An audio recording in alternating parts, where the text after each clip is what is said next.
السلام علیکم ناظرین، میں شفیق نواز حاضر خدمت ہوں مشہور ناول نگار قاضی عبدالستار کے ایک ناول کے ساتھ، جس کا نام ہے صلاح الدین ایوبی، مصنف قاضی عبدالستار، ایپیسوڈ 2۔ پھر ایک بار وہ تنہا باہر نکالا گیا اور اس عالیشان مدور بارگاہ کے سامنے لایا گیا جہاں ان گنت مشعلوں کی خوفناک زبانوں اور لاتعداد بھیانک آنکھوں اور تلواروں کا پہرا کھڑا تھا۔ اس کے قریب ملیکہ کا جھنڈا نصب تھا، جس کے زرد پھریرے پر چاندی کا شیر ایک ہاتھ میں تلوار اور دوسرے میں سلیب لیے اور تاج پہنے دہاڑ رہا تھا۔ تھوڑی دیر بعد وہی نارون عورت اس کے قریب آئی اور اسے اپنے پیچھے چلنے کا اشارہ کر کے بارگاہ کے اندر داخل ہو گئی۔ ساری بارگاہ زرد نمدے کی تھی اور سارے شہتر زرد ریشم کے غلاف پہنے ہوئے تھے۔ فرش پر زرد قالین اور جنگلی جانوروں کے کھالیں بچھی ہوئی تھی جو قد آدم شمعوں کی روشنی میں جگمگا رہی تھی۔ بھاری بھاری زرد پردے سمٹے کھڑے تھے۔ آبنوس کی لمبی میز کے سامنے ایک ہشت پل کرسی پڑی تھی، جس کے سیب کے کام سے مدے ہوئے پائے ہرن کے سینگوں کی طرح باہر کی طرف نکلتے ہوئے تھے۔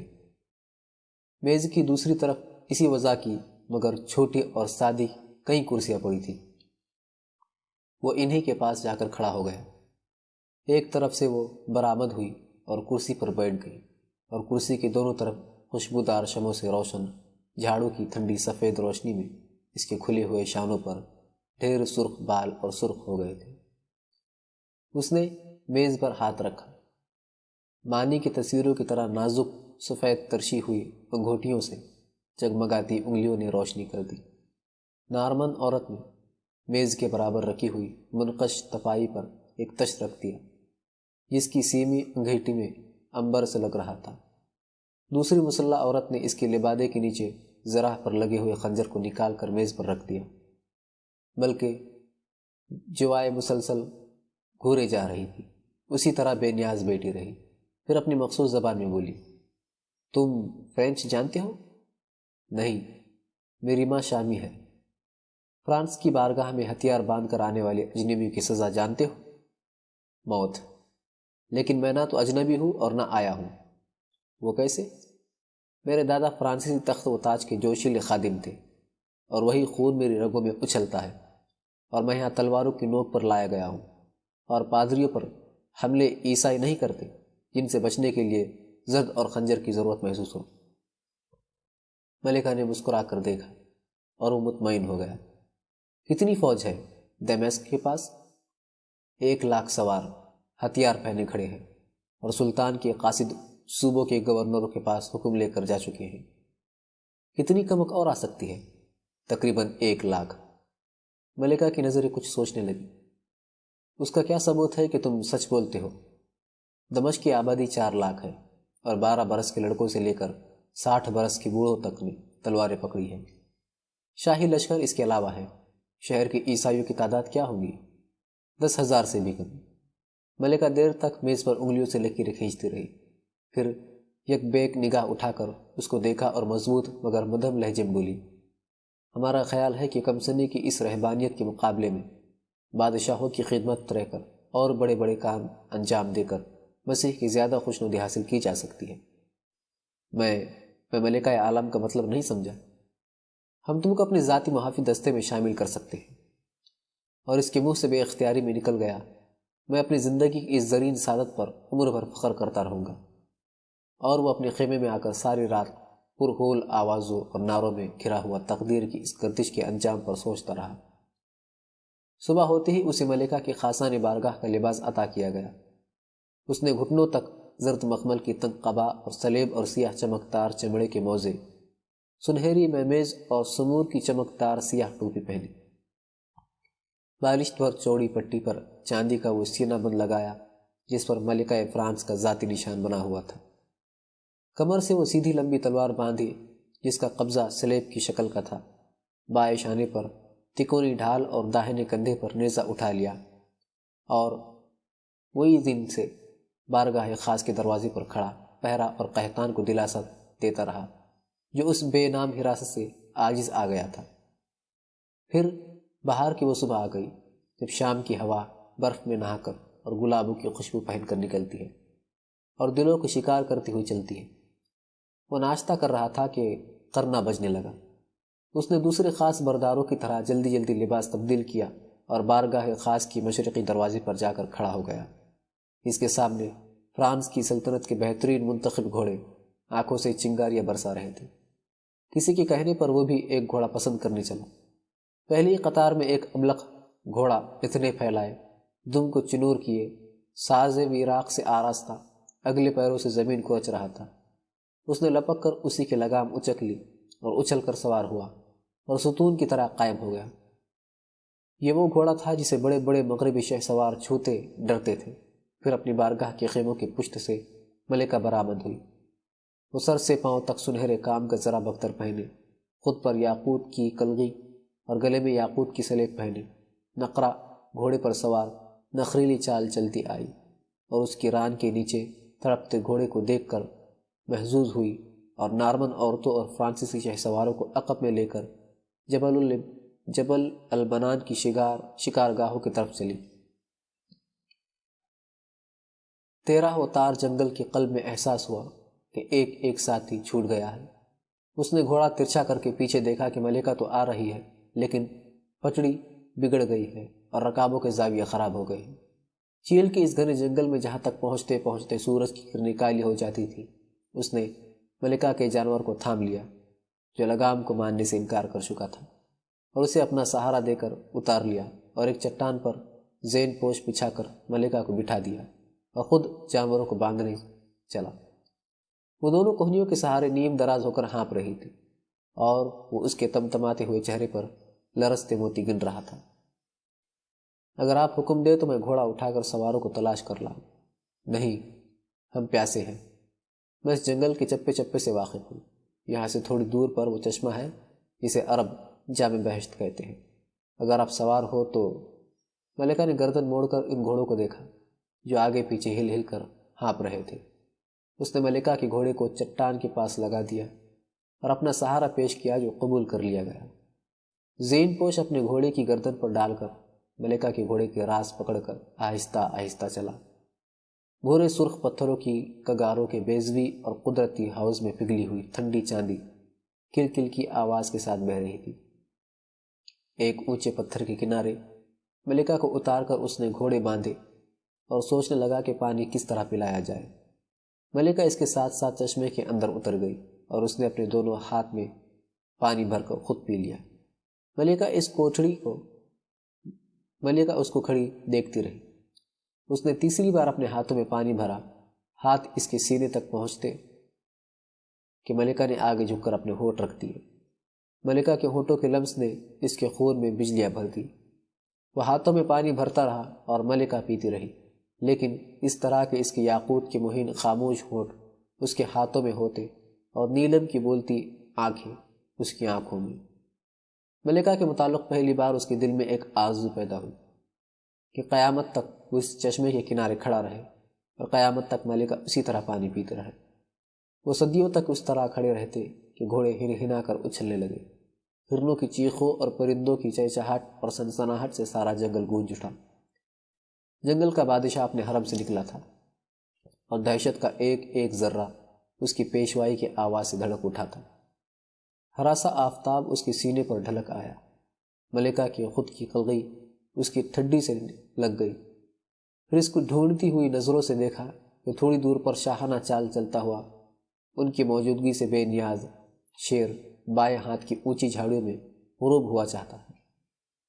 کوئی اور وقت ہوتا تو دمشق کے والی کا چہیتا ولی عہد اس فرصت کو غنیمت سمجھتا، لیکن ان چند لمحوں میں وہ جوان ہو چکا تھا، مرد بن چکا تھا اور اپنے سینے سے لگی ہوئی عظیم الشان خاتون کی نگاہوں میں اعتبار حاصل کرنے کے لیے بڑے بڑے لشکروں سے ٹکرا سکتا تھا۔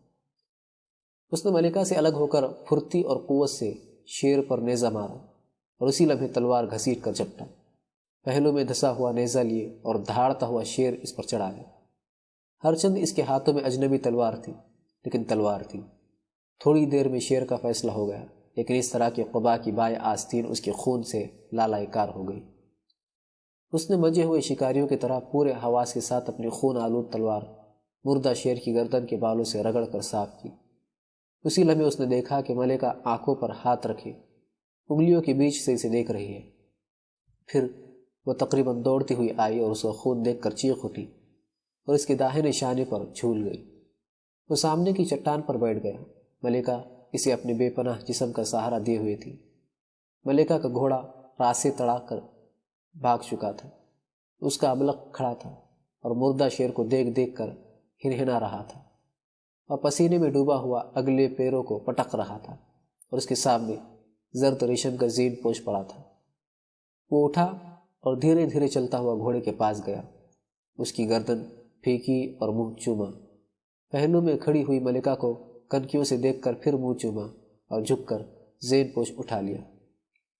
اپنی قبا کے نیچے لوہے کے کپڑوں کے سینہ بند کی جیب سے چتاق نکالا اور پتھر پر بیٹھ کر زین پوش کو چاک کر کے چلانے لگا۔ اب وہ تخت و تاج کی بلندی سے نیچے اتر آئی تھی۔ اپنے ہاتھوں سے قبا اتاری، بازو پر خون سے چپکی ہوئی زیر جامے کی آستین اپنے خنجر سے چاک کی، زین پوش کے ایک ٹکڑے سے زخم صاف کیا اور اس میں ریشم کی راکھ بھر دی اور دوسرے ٹکڑے کی پٹھی باندھ دی۔ اس نے اپنے چہرے سے کسی تکلیف کا اظہار نہیں ہونے دی، سوائے اس کے کہ سیدھا سیدھا لیٹ گیا۔ تھوڑی دیر کی تکلیف کے بعد ملکہ اس کا سر اپنے بختر پوش زانوں پر رکھ لیا۔ ٹوپی ایک طرف گر گئی اور ملکہ اس کے سیاہ ریشمی بالوں میں اپنی انگلیاں پھیرنے لگی اور وہ اس لذت کو دوام عطا کرنے کے لیے عمر بھر شیروں سے زخمی ہونے کی دعائیں مانگنے لگا۔ ان دونوں کی زبانوں پر حفظ المرتب کے قفل لٹکے تھے، لیکن آنکھیں باتیں کرتی رہیں اور انگلیاں ہاں میں ہاں ملاتی رہیں۔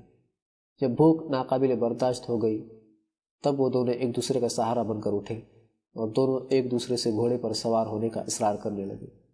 آخر کار ملکہ نے اس کے آگے بیٹھ کر راسے سنبھال لی۔ وہ ملکہ کی زرہ پوش شانے پر منہ رکھے رخساروں کو سونگھتا ہوا کمر میں بازو ڈالے بہشت کی سیر کرتا رہا۔ پھر اس نے جنگی نارنگیوں، کھٹے سیبوں اور کچے شفتالوؤں کے درختوں کو سوکھ جانے کی بددعائیں دی اور آدم کی طرح جنت سے گھوڑے سے زمین پر اتر آیا۔ وہ ایک دوسرے کو پھل کھلا رہے تھے کہ گھوڑوں کی ٹاپوں اور ہتھیاروں کی آوازوں سے سارا جنگل چھلک اٹھا۔ ذات خاص کے رسالے کے سوار گھوڑوں سے پھاند پڑے۔ سالار نے گھٹنوں پر کھڑے ہو کر تلوار نیام سے نکال کر چومی اور پھر نیام میں ڈال کر کھڑا ہو گیا۔ ملکہ نے انتہائی ناگواری کا اظہار کیا۔ اگر اس تلوار زادے نے اپنے آپ کو شیر کے منہ میں نہ ڈال دیا ہوتا تو ہم مدت کے ختم ہو چکے ہوتے۔ پھر ایک جھٹکے کے ساتھ سپاہی سے لگام لے لی اور طاؤس کی طرح اڑ کر گھوڑے پر جم گئی اور جامع بہشت کے کنارے سے شیر اٹھوا کر قیام گاہ کی طرف گھوڑا ڈال دیا۔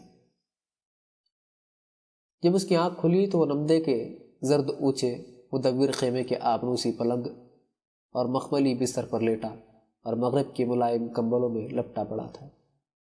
بازوؤں میں رکھے چاندی کی شمعدان میں 12 خوشبودار شمعیں جل رہی تھی۔ پلنگ کے سامنے نیچے لمبی خالی میز رکھی تھی، بائیں بازو میں آگ لگی ہوئی تھی اور دور اجنبی بھیانک آوازیں پہرا دے رہے تھے۔ پھر اسے اپنے سرہانے کا ملائم گرم تکیہ جنبش کرتا محسوس ہوا۔ اس نے حیرت سے دیکھا کہ ملکہ گود میں سر لیے بیٹھی تھی اور مسکرا رہی تھی اور ان کی سلیب اس کی پیشانی پر لرز رہی تھی۔ ملکہ کے جسم کی ناقابل بیان خوشبو سے اس کا جسم معطر ہو گیا۔ اس نے ملکوتی طمانینت سے لمبی سانسیں لی، آنکھیں بند کر لی، پھر اس کا سر تخت اور ٹھنڈے تکیے پر رکھ دیا۔ پلنگ کی پشت پر جو الماری تھی اس کا سامان اٹھا اٹھا کر ملکہ میز پر رکھنے لگی۔ وہ خون کی طرح سرخ مخمل کا شب خوانی لباس پہنے تھی جس میں کمر کے نیچے چاروں طرف جھول پر پلیٹیں پڑی تھی اور جو اوپر چست ہو گیا تھا۔ جب وہ ہاتھ اٹھاتی تو ڈھیلی آستینیں پھسل جاتی اور کچی چاندی کی کلائیاں برہنہ ہو جاتی۔ سرخ بال دونوں شانوں پر ڈھیر تھے۔ اس پس منظر میں ان کے تابناک چہرے پر نگاہ نہ ٹھہرتی تھی۔ پھر انہوں نے اپنے شانے کا سہارا دے کر اسے اٹھایا اور میز کی طرف رک کر کے بٹھا دیا جس پر چاندی کی پلیٹوں میں خشک میوے تازے پھل، تلا ہوا گوشت اور تازہ شوربہ اور میٹھے بسکٹ ڈھیر تھے۔ اس کی بیداری کے انتظار کا ذکر کیے بغیر وہ مہذب بھوکے انسانوں کی طرح کھانے لگے، اور اسے خیال آیا کہ وہ الف لیلا کے ابو الحسن کی طرح بیداری میں خواب دیکھ رہا ہے۔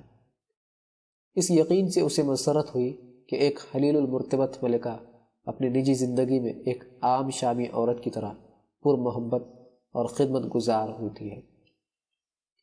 پہلی بار اسے یہ موقع نصیب ہوا تھا کہ ایک مطلق العنان ملکہ اور حسین ترین نامحرم عورت کی بے تکلف قربت سے آسودہ ہو سکے۔ اس کی بازو کا زخم جیسے مندمل ہونے لگا۔ وہ اس کی پلیٹ میں سونے کے دستے کی چھری سے گوشت کا ٹکڑا کاٹ کر اٹھی اور الماری میں سے 2 اچنبے نکال کر میز پر رکھ دیے۔ وہ ایک آبینہ اٹھا رکھی دیکھنے لگا۔ اس کے گلے پر آبزر کی بیلوں کے درمیان خط نسق میں امراء القیس کے رندانہ اشعار اس فنکاری سے لکھے ہوئے تھے گویا زرد پھول کھلے ہو۔ ملکہ نے دونوں آبگینیں لبریز کر دیے۔ اس نے نبیذ کی محفلوں کی داد دی تھی اور سرخوش ہوا تھا، لیکن اس گھنگور سرمستی سے نا آشنا تھا جو درپیش تھی۔ وہ آبگینوں سے آنکھ ملاتے بھی جھجک رہا تھا۔ ملکہ نے خود اعتمادی سے اشارہ کیا اور اس نے آبگینہ اٹھا لیا اور دنیا کی سب سے حسین ساقی کی تقلید میں نصف سے کم نگل گیا۔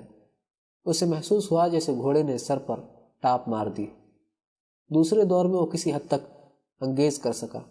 تیسرے آبگینے کے بعد یہ بھی بھول گیا کہ وہ دنیا کی سب سے ظالم فوجوں کے قلب میں بے دست و پا ہے، اور اسے معلوم ہوا کہ وہ اپنے قصر کے سنسان پردہ پوش غلام گردش میں گھسایا ہے، اور مغرب کی وہ البیلی کنیز اپنے آقا کی خدمت سے مشرف ہے جسے اس کے والد نے ہزاروں دینار سرخ میں خرید کر اپنے بیٹے کو بخش دیا ہے۔ اس نے مسرور آنکھیں اٹھا کر دیکھا، بلکہ اپنے شفق کو لباس میں صبح کی سورج کی مانند آنکھیں خیرہ کیے دیکھ رہی تھی۔ دراز پلکیں نیم باز آنکھوں پر لڑکھڑا رہی تھی۔ گہری آنکھیں اور گہری ہو گئی۔ مشرق کے افسانوی کے عاشق ملکہ طلوع ہوتے ہوئے مشرق کے سب سے بڑے سلطان کی بے پناہ دلکشی سے مسحور ہو چکی تھی۔ اس نے ہاتھ بڑھایا اور ملکہ ٹوٹ کر اس کے آغوش میں آ گئی۔ صبح کو کوئی شہنشاہ فرانس کی آمد کا ہنگامہ گرم ہوا۔ وہ دریائے اردن کی شمال مشرق کی اسلامی آبادی کو تہ و بالا کر رہا تھا۔ ملکہ کی دوسری زندگی کی اطلاع ملی اور وہ فوراً سوار ہو گیا۔ شاہی طبیب نے کئی بار اس کے زخم کو دیکھا اور 2 ہی دنوں میں اس قابل کر دیا کہ وہ آسانی سے چل پھر سکے۔ پھر اسے حکم ملا کہ وہ شام کو نائٹ کا اعزاز قبول کرنے کے لیے دربار میں حاضر ہو۔ سرخ بارادری کے نیچے شامیانہ لگا تھا جس کے شہتر غلاف پوش اور غلاف چاندی کے تاروں کے پھول پہنے ہوئے تھے، اور اس کے چاروں گوشوں میں فرانس اور اینٹس اور شہنشاہ اور ملکہ کے جھنڈوں کے پھڑک دار پھریرے لہرا رہے تھے۔ قالینوں اور کھالوں کے فرش پر جرمنی، آسٹریا، صقلیہ، یروشلم اور فرانس کے نواب، نائٹ، سردار، امیر اور طبقہ الوادیہ اور طبقہ البیتار کے شہ سوار اور جرمانیہ کے مشہور شمشیر زن بیٹھے ہوئے تھے۔ بارادری کے چبوترے پر اطلس کے زرد نمگیرے کے نیچے چاندی کے تخت پر طلائی کرسی بچھی ہوئی تھی۔ اس پر میانہ قد، معمولی قد و خال اور بے قرار ہاتھ پیروں کا مالک ایک کمرو آدمی جگمگاتا لباس اور بیش قیمت تاج پہنے مرغ زری بنا بیٹھا تھا۔ اس کے ایک طرف ڈیوک آف برگنڈی دونوں ہاتھوں پر تلوار لیے کھڑا تھا، دوسری طرف پیرس کے شاہی گرجا کا اسقف انجیل حمائل کیے ہوئے موجود تھا۔ پھر وہ لوئی کے خاص برداروں کے گرزوں کے جلوں میں نیزوں کی زبانوں اور بنے ہوئے دیو پیکر جسموں اور چمکدار تلواروں اور آئینہ بند بختروں کے ہجوم سے گزرتا ہوا تخت کے قریب جا کر کھڑا ہوا۔ ایک خادم نے اسے گھٹنوں پر گرا دیا اور کمر سے پیٹی کھول دی۔ برگنڈی کا ڈیوک، جس کے قد کو خود کی کلگی نے اور بالا کر دیا تھا، آگے بڑھا اور تلوار لوئی کے ہاتھ میں دے کر اپنی کمر سے نائٹ ہڈ کی زرنگار پٹی کھول کر اس کی کمر میں باندھ دی۔ اب لوئی نے پادری کے منہ سے نکلتے ہوئے مقدس کلمات کے ساتھ کھڑے ہو کر تلوار کو چپٹا کر کے اس کے سر اور دونوں شانوں پر چلا دیا۔ اور تلوار برگنڈی کے ڈیوک کو پکڑا دی، جس نے پورے احترام کے ساتھ اس کی پیٹی کے منقش نیام میں ڈال دی۔ پھر لوئی نے اپنا برہنہ ہاتھ پیش کیا، جس پر اس نے عقیدت کا بوسہ دیا۔ اب جنگی باجے جنگی دھن میں بجنے گلے، اور گردن جھکا کر چاروں طرف تحسین کے نعرے لگانے والوں کا شکریہ ادا کرتا رہا۔ جب وہ الٹے قدموں سے واپس ہوا اور لوئی اندر چلا گیا اور اس کی کرسی پر پردہ ڈال دیا گیا تو ایک ایک آدمی نے مبارکباد دی۔ وہ بڑی احتیاط سے ہاتھ ملاتا رہا، لیکن زخم میں تکلیف شروع ہو گئی۔ اس نے چلتے چلتے قحطان کو چند ہدایتیں دی اور اپنے بیمار خانے کی طرف چلا جو ملکہ کی بارگاہ کی قناعت مندی کے اندر تھا۔ داخلے کے دروازے پر ایک لامے تڑنگے زرہ پوش آدمی نے بڑی عیار مسکراہٹ سے اس کو مبارکباد دی اور کینہ توز نگاہوں سے گھور کر ہاتھ ملایا۔ جب اپنے خیمے کے اندر جانے لگا تو وہی اونچی چوڑی چکلی نارمن عورت آئی جو اسے تلوار کی نوک پر یہاں تک لائی تھی، جس کا نام ایلس تھا۔ اس کو مبارکباد دی اور اس کے ساتھ ہی خیمے میں داخل ہوئی۔ لباس تبدیل کرنے میں مدد دی اور اس کے لیٹ جانے کے بعد بڑے ادب سے گزارش کی، آپ آرک سے محفوظ رہنے کی کوشش کیجیے۔ آرک؟ کون؟ آرک جرمانیہ کے سواروں کا سردار ہے۔ یورپ میں اس کی بہادری کی بڑی دھوم ہے۔ اسے ملکہ عالم کی خدمت میسر تھی، لیکن ادھر کئی دن سے باریاب نہیں کیا گیا۔ آج اس نے آپ کو دیکھا ہے، آپ کا اعزاز دیکھا ہے، اور میں نے اس کے دغاباز آنکھوں میں سازش رینگتی محسوس کی ہے۔ ایلس کے جانے کے بعد وہ بڑی دیر تک ایلس اور آرک کے متعلق سوچتا رہا، پھر زندگی اور رندگی کے خدشات پر غور کرتا رہا، ہتھیلی پر ٹپک پڑنے والے مواقع پر فکر کرتا رہا جو اگر مٹھی میں بند کر لیے جائے تو زندگی کی نہج بدل جاتی ہے، اور اگر ان کو ہتھیلی سے گر جانے دیا جائے تو زندگی عذاب ہو جاتی ہے، اور انسان مٹی کے ڈھیلوں سے بھی سستے ہو جاتے ہیں۔ پھر اسے اپنے باپ کی یاد آئی جو دمشق کے چھوٹے سے ممولے کو اس مہار لشکر سے ٹکرانے کا خواب دیکھ رہے تھے اور چہیتے بیٹے کی خطرناک خدمت سے منسوب اندیشوں سے غائب تھے۔ پھر اس نے اپنے آپ کو یقین دلایا کہ موجودہ کیفیت ایک زندہ حقیقت ہے، اور گزشتہ دنوں میں جو کچھ پیش آیا ہے وہ لوح محفوظ میں پہلے ہی مقدر ہو چکا تھا، اور یہ زرکار حادثہ کسی شاندار کارنامے کا دیباچہ ہے۔ اس رات ملکہ فرانس کی منظور نظر نائٹ خاص برداروں کے افسر جان دی نائٹ کو لشکر کا انتظامی گشت کرنا تھا۔ اسے فرانسیسی اسلحہ خانے کا سب سے قیمتی بختر پیش کیا گیا، جس کے سینے پر سونے کا عقاب اڑ رہا تھا اور خود پر سونے کی کلگی لگی تھی، اور ڈھال پر فرانسیسی کا تاج بنا تھا، اور جڑاؤ پٹی میں کھڑکھڑاتی ہوئی وزنی تلوار کے سلیبے قبضے پر جواہرات جڑے تھے۔ سر سے پاؤں تک لوہے میں غرق ہو کر وہ اس گھوڑے پر سوار ہوا جو اس کی خطرناک محبت کا اکیلا رازدار تھا۔ آج وہ پہلی بار شاہی قیام گاہ کی پشت پر میلوں میں پھیلے ہوئے خیموں کی شہر کی طرف چلا تھا۔ آسمان پر چاند کی گول مشل جل رہی تھی، اور دمشق کے گلابی جاڑوں کی ٹھنڈی ہوا خنجر کی طرح کھلے ہوئے حصوں کو کاٹ رہی تھی، اور وہ ایک دوسرے کا منہ دیکھتی ہوئی چھولداریوں اور خرگاہوں کے درمیان سے گزر رہا تھا، جس کے دروازوں پر پنشاخیں جل رہے تھے۔ اس کی تلوار کا سیمی نیام گھوڑے کی آہنی پا کر ٹکرا رہے تھے، اور وہ آنکھیں پھاڑتے تین طرف دیکھتا ہوا چل رہا تھا۔ راستوں میں جگہ جگہ بڑے بڑے فرش تھے جن میں مسلمانوں کے گھروں سے لوٹے ہوئے لکڑی کے منقش صندوق، مقدس کتابوں کے نسخے، پچیکاری کیے ہوئے دروازے، آبنوسی کرسیاں، اخروٹ کی تپائیاں اور سندل کی چوکیاں چٹخ چٹخ کر جل رہی تھی۔ بھالوں میں پیوست ادھڑے ہوئے پرندے بھیڑ اور بکری کے بچے بھون رہے تھے۔ نبیذ کے قرابے کھجوروں کی چٹائیوں سے ڈھکے تھے، ٹوٹے گھڑوں کے ٹکڑے ادھر ادھر ڈھیر تھے، انگور کی کچی شراب کے مشقیزے مردہ جانوروں کی طرح پڑے تھے۔ سپاہی جنگل آوازوں میں چیخ رہے تھے، چلا رہے تھے، گا رہے تھے، بجا رہے تھے، ہتھیاروں کو چمکا رہے تھے، گھوڑوں کا ساز سی رہے تھے۔ شام اور عراق کی سرحدی بستیوں سے پکڑی ہوئی ننگی معصوم عورتوں کے جسموں کو بھنبوڑ رہے تھے۔ اس کا خون کھول گیا اور ہاتھ تلوار کے قبضے میں چلا گیا، اور جی چاہا کہ لیکن وقت کی نزاکت نے صبر کی تلقین کی۔ اجلتا پھنکتا اس حد بندی تک آ گیا جہاں جرمانیہ کے آہن پوش پیدل مجاہد پڑاؤ کیے ہوئے تھے۔ ہم رکاب سپاہی جو آگے آگے چل رہے تھے اپنے گھوڑے موڑنے لگے۔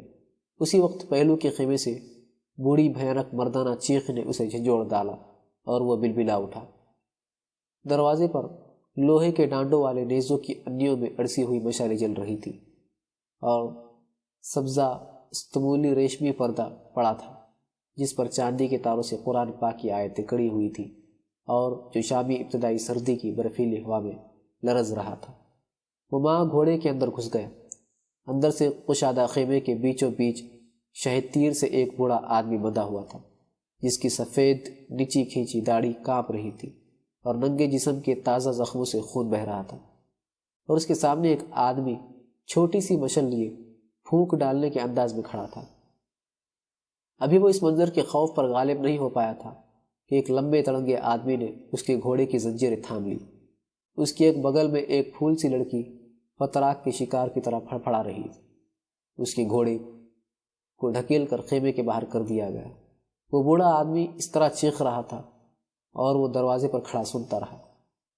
ایک سوار نے اس کے گھوڑے کی رات سے شاہی بارگاہ کی طرف پھیر دی اور وہ چلنے لگا، اور اسی رات کی اس مقدس گھڑی میں جب فرشتے آسمانوں سے نزول کرتے ہیں اور گنہگار انسانوں اور بد نصیب قوموں کے آنسوؤں سے بھیگے ہوئے تقدیر نامے سروں پر رکھ کر لے جاتے ہیں اور عرش اعظم کا پایا پکڑ کر خدائے قہار اور خدائے کریم کے حضور میں گڑ گڑاتے ہیں اور تقدیریں بدل ڈالنے کا پروانہ حاصل کرتے ہیں، رات کی اسی برگزیدہ گھڑی میں اس نے گھوڑے کے عیال اور تلوار کا قبضہ پکڑ کر آنسوؤں سے وضو کی ہوئی آواز میں خدا سے دعا مانگی کہ اگر ہمارے امتحان اور عذاب کا زمانہ ختم ہو گیا ہو تو مجھے وہ حوصلہ اور طاقت عطا کر میں ان ناپاک بھیڑیوں کو اپنی متبرک سرزمین سے ڈھکیل کر سمندر میں غرق کر دوں، اور اگر یہ سعادت میرے مقدر میں نہیں